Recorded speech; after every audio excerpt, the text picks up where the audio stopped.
other, another, or the other. When are we using other, another, and the other? When you say other, this means an alternative or different. This may mean additional. In order to understand this, look at the following examples. I like oranges, but other fruits taste terrible. In this sentence, the speaker mentioned that he prefers oranges and that he dislikes other fruits.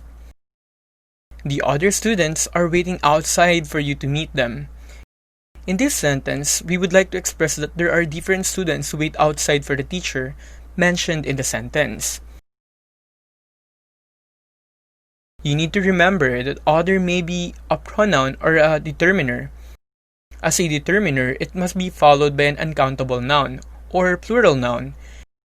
In order to use other with a singular uncountable noun, an additional determiner must be used.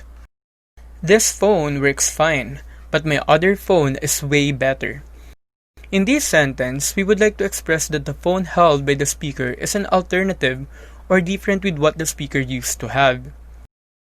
This computer is good, but the other model works better. In this sentence, other is used to refer to a different computer. Remember as well that here, other may also be followed by a plural countable noun.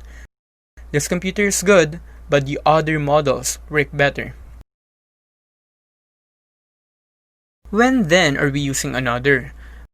We use another with a singular countable noun. This may refer to an alternative or an additional of something. I do not like this shirt. Do you have another one? In this sentence, the speaker would like to express that he is looking for an alternative of the shirt on hand. This burger is so delicious. Can I have another one? In this sentence, the speaker expressed that he would like to have another burger of the same kind, an addition to what was served to him. Thank you for watching our videos. Thank you for watching my videos, and don't forget to subscribe the channel by clicking the subscribe button below. Thank you.